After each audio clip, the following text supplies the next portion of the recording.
Hey, everybody, welcome back to the weekly History Chaos podcast, episode 3. If you're a new listener, I want to tell you thank you for checking out my podcast. I'm a brand new podcaster. This is only my third episode. And if you're a returning listener and you've listened to episode 1 and 2, I want to tell you thank you. You can definitely hear a quality increase between 1 and 3.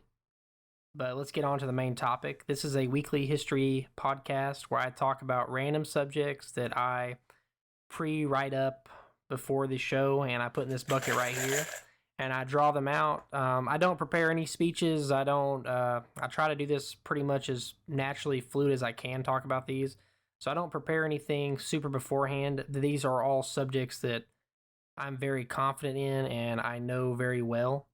So hope everyone here enjoys it. And with further ado, let's go ahead and get started here.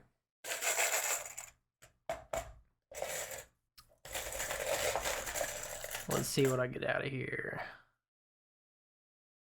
There we go. So the first one I drew, topic-wise, this is a fun one. It's going to be pre-production, production, experimental, prototype, paper design, and variants. And I'm going to kind of explain the difference because I've noticed that a lot of people that like World War II vehicles, or they really like World War II in general, they really pay attention to like vehicle types, but they don't really pay attention to like what one is, because if you call something this is a prototype, then they're going to be like, no, it wasn't. No, what, because of this and because of that. And I don't think that people really understand what makes a prototype, or what makes a production model compared when you compare them to each other, because it can be very confusing, and every nation kind of has their own appeal on what they believe in it. So we've kind of, if you look back in history, we try to like structure things that way it makes sense. But if we break this down, so like a production model.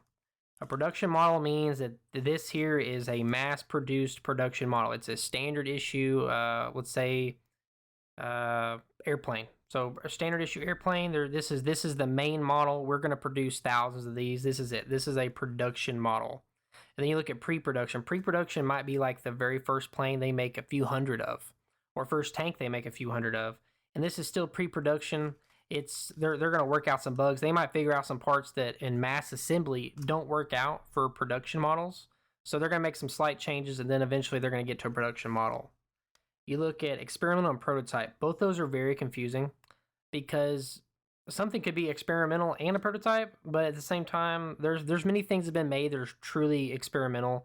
They have no intentions of ever, creating them into weapons of war or anything at any time period. It's an experiment. They just want to see if it's possible, what it can achieve, what it can affect, and that's kind of their goal with it being experimental. Now, when you look at the word prototype, prototype is meaning that they're trying to come up with versions of a tank or a plane or anything that fits that category into something that is workable, to where they can then get it to a pre-production model and get it to a production model. And that's kind of where they're going at. Now, looking at the word prototype. Now, can prototypes fight in battles? Absolutely.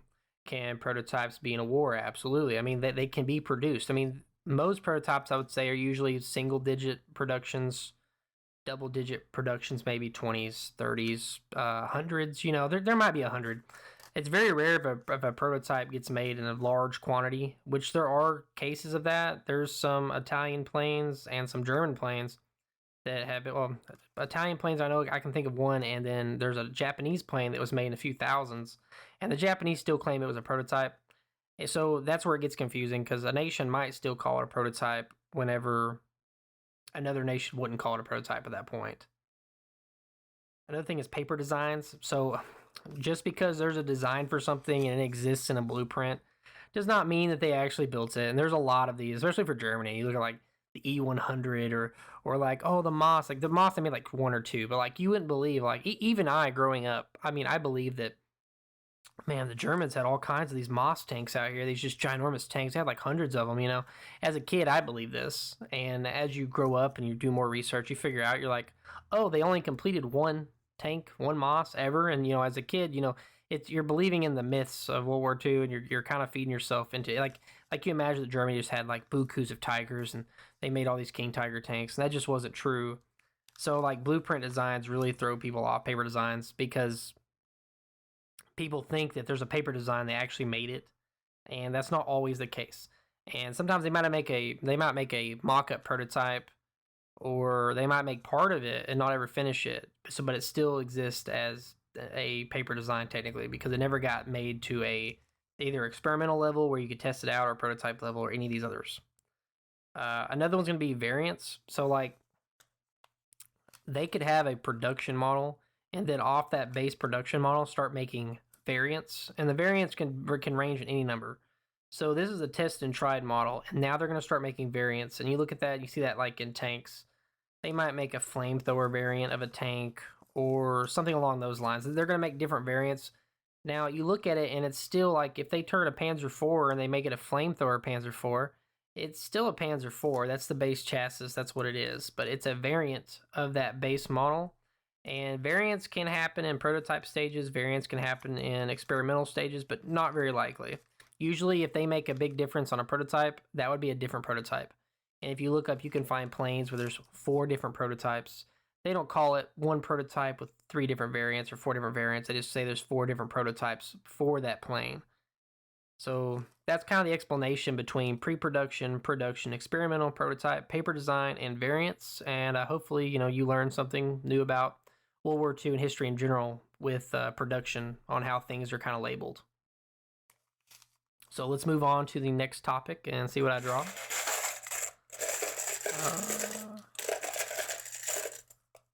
Let's see here. WW2 infamy topics. The Japanese bonsai and kamikaze. Definitely infamous. Definitely a pretty harsh subject to talk about, in general.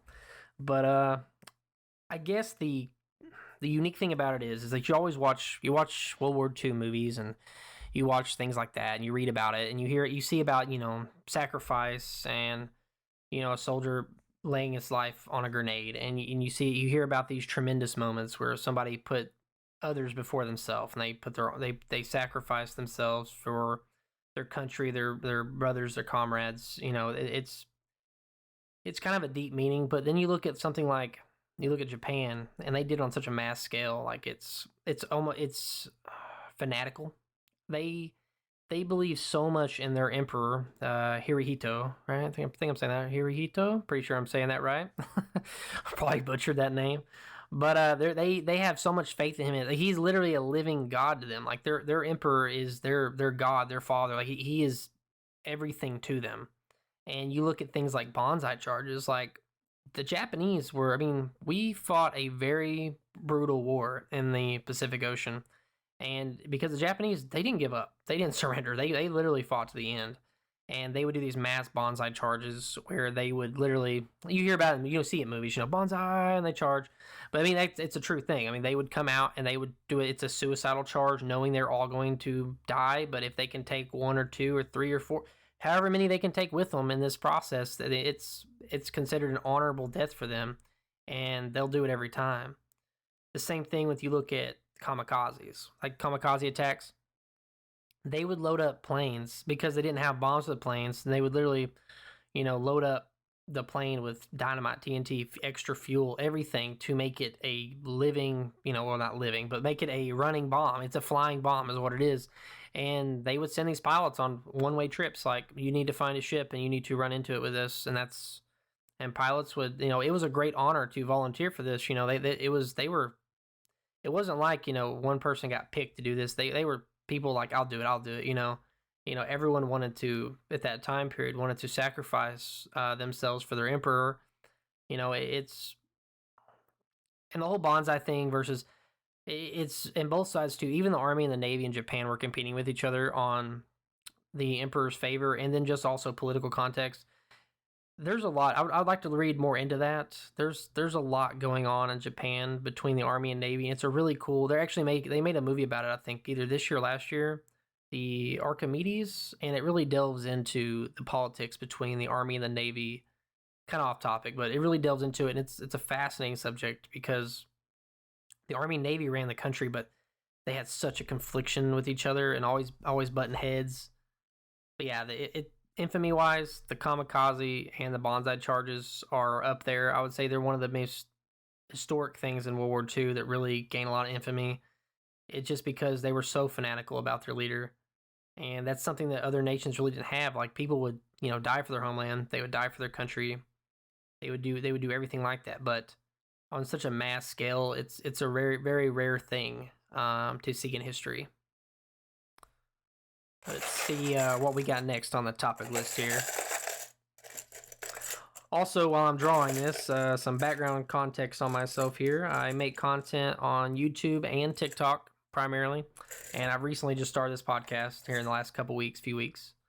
My name is Dasbear on there, Dassbear.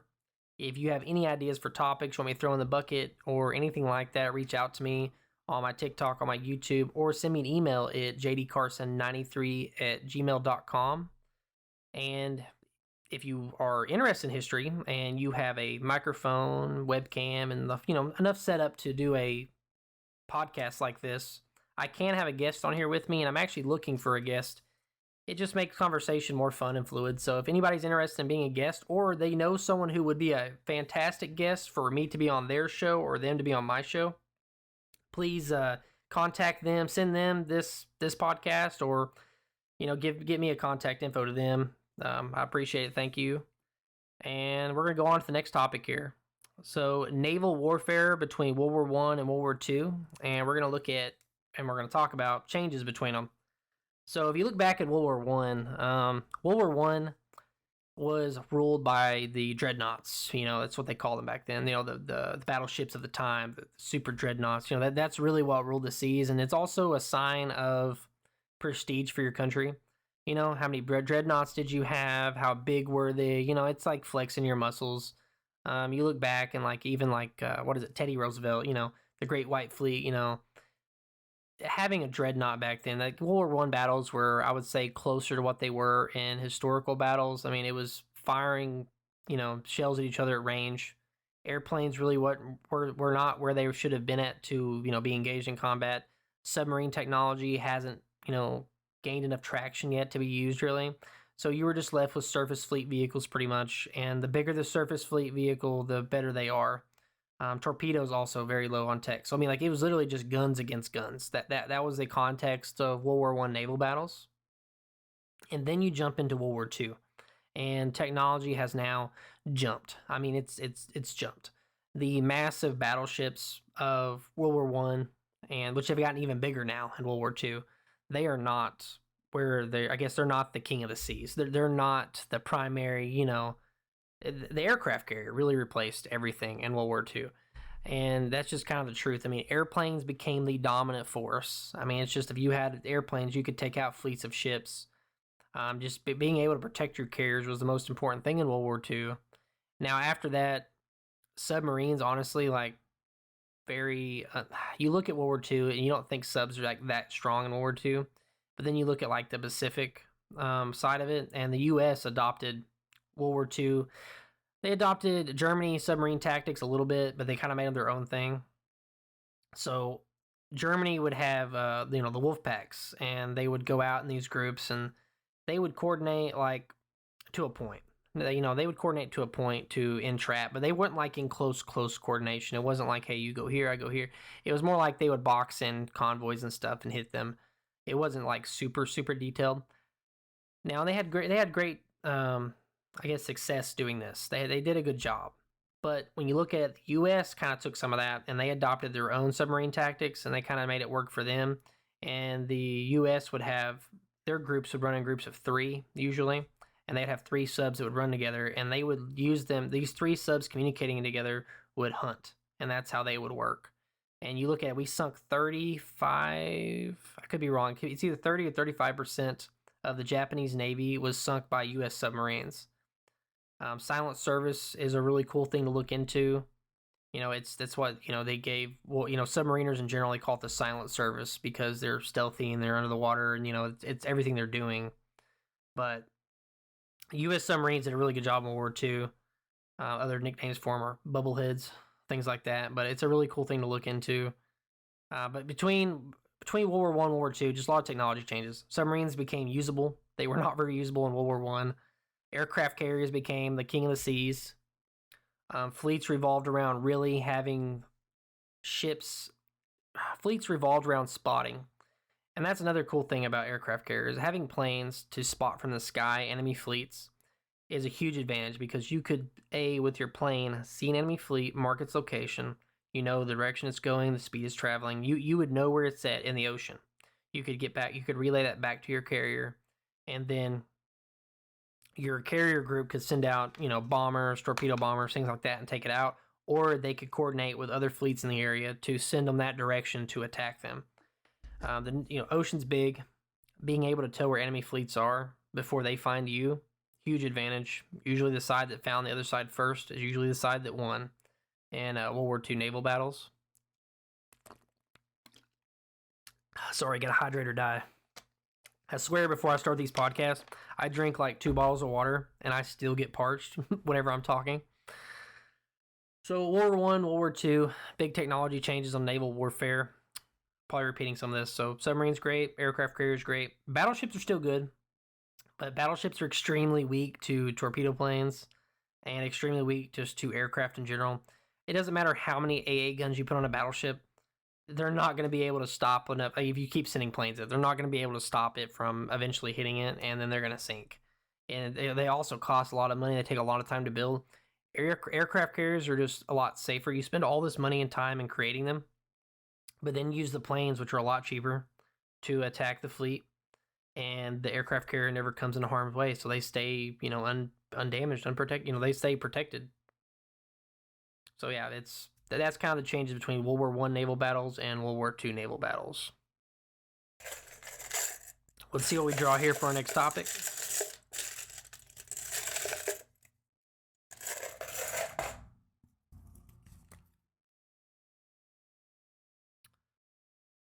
Myths of World War II. So World War II myths.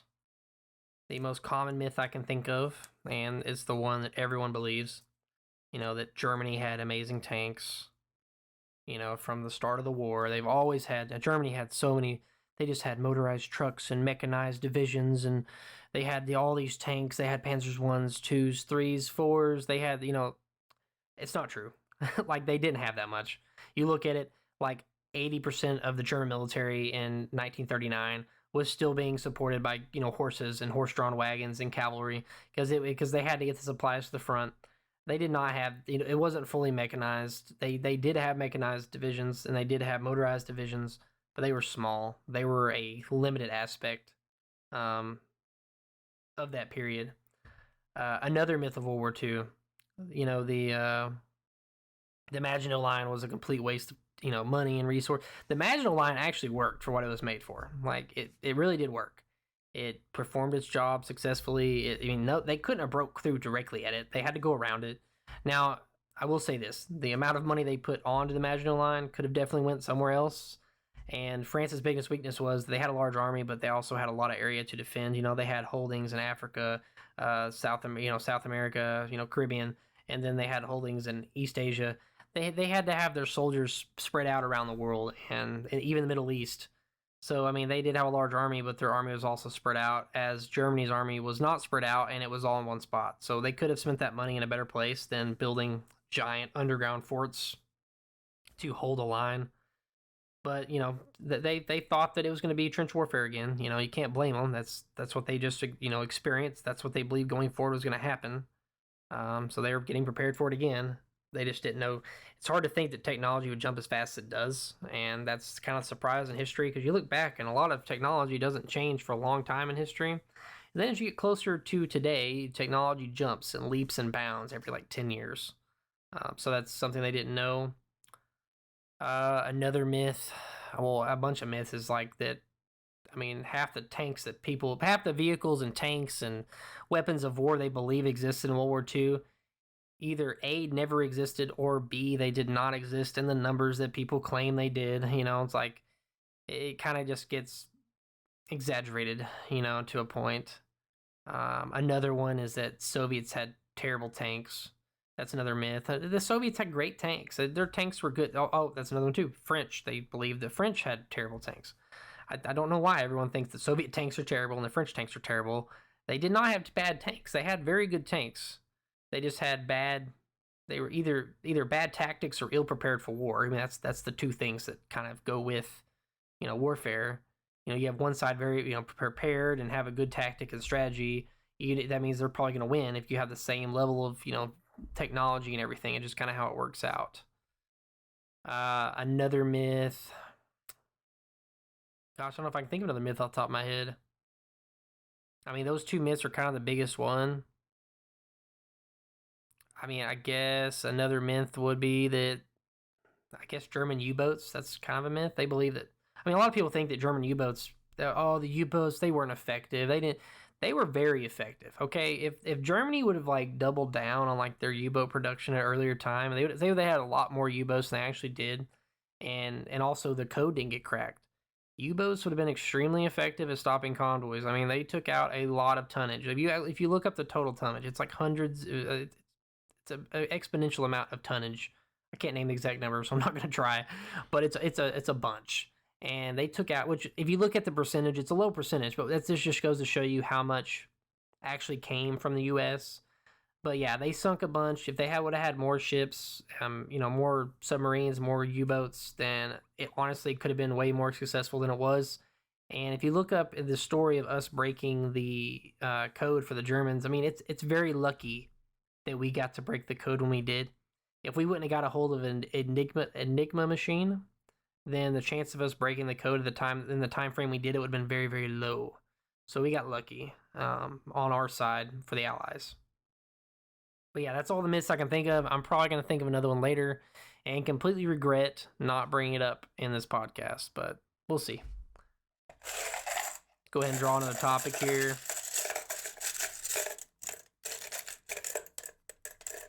I was stuck there for a second. Let's see what we got.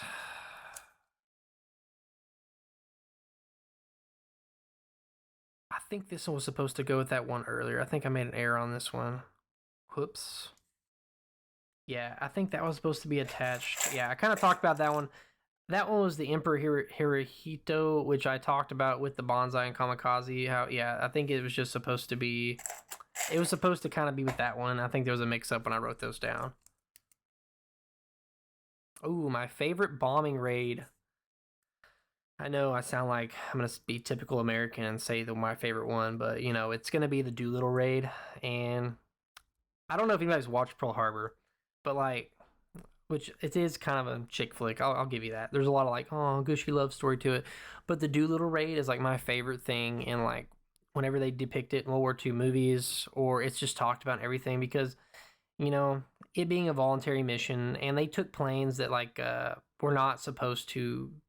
I guess they took planes that were not supposed to be able to take off from aircraft carriers, trimmed them down to, nothing. They were we're going to get these as light as we can get them just to get off. And, it took so much effort, and I guess the symbolism behind it, that America was not going to take Pearl Harbor lying down. And that's really what hits me with the Doolittle raid, is that the symbolism behind it. We put all of this effort in for a symbolic gesture, because the raid, the bombing, it was not going to do anything, production-wise. It wasn't going to help out, really desperately in the war. But what it is going to tell you is that, you bomb us, America, and we are going to find a way to hit you back. They trimmed down these B-25s. I might be wrong here. Oh, gosh, that'd be embarrassing. If I get this wrong, don't be mad at me. I'd have to look up the exact name of the bomber. It's not my favorite one, but, but they had to trim them down. Literally had to take all the guns out of them to reduce the fuel. I mean, these things took off, and not to mention, so they got them all ready, prepared them down, super secret mission to go bomb Japan. They get the aircraft carrier as close as they can get them, and there's a spotting, so they have to launch the planes even earlier than what was planned. And they had to work out if there was enough fuel to make, because originally there was only going to be enough fuel for them to bomb Japan, barely make it to China, and then they had to work out what else could they do, at that point to pull this off, because now they have to travel even further. They've already passed the margin area, so they load up the bombs. They get planes, get ready. That first plane goes to take off, and it barely gets off the deck, and then the rest come, and they all go, and they bomb Japan. And from the Japanese point of view, that's, they haven't been bombed. This is their first attack on their country. They've been waging war, they've been doing all this, and finally, that you say, this is the moment where they go, wow, we're under attack. This is happening to us. They bomb them, they drop their bombs, they head to China. But it's just overall, like if you look at like the background of it, the story, I mean, it's just such a cool raid. Man, I'm honestly probably gonna watch either that movie or a different one that depicts the Doolittle raid now, because I'm just kind of like just thinking about it, and I don't know why, but like I love watching just that moment in history, even though it's depicted now. But I do love watching it. Everybody should check out the Doolittle raid, please. Let's draw another topic here to talk about.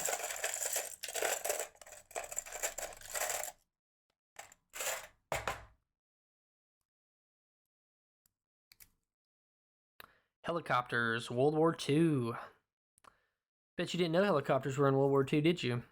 It's kind of I actually recently had to learn about this a few months ago. I was like, I kind of thought they were, but like not the level I thought that helicopters were at.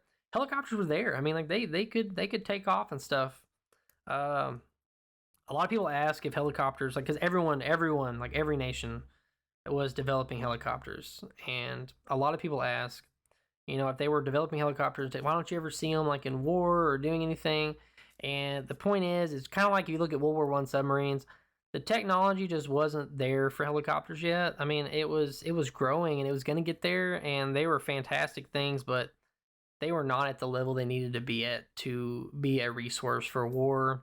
Because, well, one, I mean, I think the record in the World War II, like during that time period, for helicopters stay off the ground is like 2 hours. Like 2 hours is the max amount of time a helicopter's ever stayed off the ground. And I think the helicopter in question was only like 10 feet off the ground. Like it wasn't very high. So helicopters were just not stable enough. They were still tinkering with ideas on what you needed to have them stay up in the air. The engines required for them. What propellers they needed, where they need to be at. The design, how to make it stable. They were trying out a bunch of things, but every nation did it. Even the U.S. used them for mail carriers. Germany had some for like, they had one for like bringing up, I believe it was putting the top part of like radar dishes or something. There was some tool they would use a helicopter to bring up. But everyone kind of had their own designs and versions for helicopters. And it's a really cool topic to look into. It's also just very, very surprising that they were working on that at that point. Which it makes sense because you look in like the Korean War and we started having helicopters and things like that, and like after that. So it makes sense the technology was there. But it's just a really cool subject in history, just helicopters in general back then. It's hard to think, just that many years ago there's helicopters compared to now. Kind of a short topic on that one, but I wanted to throw it in there because I thought it'd be really cool to mention. A lot of people don't know that about World War II.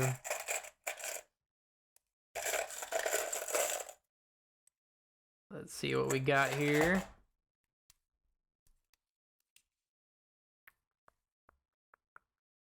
I kind of talked about this one earlier, but submarine warfare, World War II, I can go a little deeper on it. So there was only really about like two different kind of tactics. The only two tactics you can really find on submarine warfare in World War II. There was the German tactic of using wolf packs, and this would be like a large number of subs that really didn't like closely engage with each other, like communication wise, but they would focus in the same areas to make sure that multiple times they would hit convoys to sink them, and they would without ever having to go back to a base and without having to meet up, they would use their Enigma machines to pass codes, and that's how they would go to sea zones to engage convoys and things like that. But the communication lines, it's odd because like you would expect the Germans to want to communicate very close. I mean, you look at German army and how the army in the Blitzkrieg communicates extremely close, and then you look at the submarines and it's like, let's not talk that close. It's like, I guess the technology there was a little different. They were probably paranoid about like the communications being figured out and things like that, or them making noise. And then, because I mean, they were hunted down very heavily in World War II by the Allies. I mean, destroyers with sonar and technology really advanced to the point where and submarines could be hunted down. The other tactic is what the U.S. Did with their submarines, which is groups of like three, and they would be, I don't call them packs because that'd be too similar, but they would do groups of three, and there would be a lead sub. So one sub would be the lead, and it would be the one that would give orders. One sub would be the lead, and also usually have, I think, the highest ranked individual between the three subs, and he'd be giving orders to the other two, so they would coordinate on their attacks. That way, they would have more success, and it was successful. You look at German success rates compared to U.S. success rates, and U.S. success rate is very high. And because of that, with World War II submarines, and you look past it till today, the U.S. has doubled down. Like, we have a very large sub fleet. We have nuclear submarines. We have our boomer subs, our big ones, big older subs, which can carry nukes, or they can carry cruise missiles, things like that. And then you have our attack subs now. So we do kind of use that same thing. We use the same tactic, really, because we have usually there's a boomer sub, and then you'll have two fast attack subs, usually in there. So we still use the same exact tactic that we really had in World War II. We still use that today. But yeah, World War II submarine battles, Germans usually focused on convoys attacking, and while the U.S. was really focused on targets of opportunity, so anything, battleship, destroyer, convoy, trade ship, anything. If it was a Japanese ship, the U.S. was sinking it. But yeah, that's kind of some more insight on World War II subs. Torpedo technology was kind of like, that's something we could talk about, actually. Torpedo technology. So German torpedoes, pretty good. They worked pretty good. Japanese torpedoes, fantastic. U.S. torpedoes, you'd be surprised how many U.S. torpedoes were like, they would, with direct hit and no explosion. Like, I don't know. Our torpedo technology was kind of odd that sometimes the torpedoes would go off and sometimes they would not. And I want to say this now, with submarines, they might have been a lot more successful, but I know that torpedoes dropped from planes did have a lot of them that would not go off on impact. It's actually been depicted in movies. I believe in the Midway movie, they drop a torpedo and it hits a ship and it doesn't blow up. And that's a true thing, that the air version of that is dropped. But I believe that even torpedo technology for U.S. subs in World War II, the torpedoes would not go off when they're supposed to, or on contact like they're supposed to. So just an interesting thing that torpedo technology varied from country to country, and some were worse or better than others. The Japanese one was really cool because, like, the Japanese torpedoes, the ones they used in Pearl Harbor, gosh, I feel bad saying that's cool, but the ones they used for Pearl Harbor, they would put on the wooden fins for those to make the torpedoes run shallower than what they normally would. So the torpedoes, when they hit the water, it would automatically be shallow. And that means that the shallow water of the Hawaiian, the Hawaiian dockyard, the bay where the ships were, the torpedoes wouldn't hit the water and then sink down and blow up. They would be shallow the whole time. So that's another technology benefit and advancement for torpedoes. I think I'm going to make this my last topic for the day. Ooh, but not my light off here.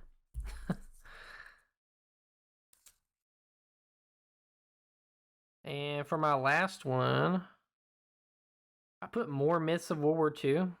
Again, I think I accidentally meant to. I apologize. But, well, guys, actually, I think I'm actually out of topic ideas now.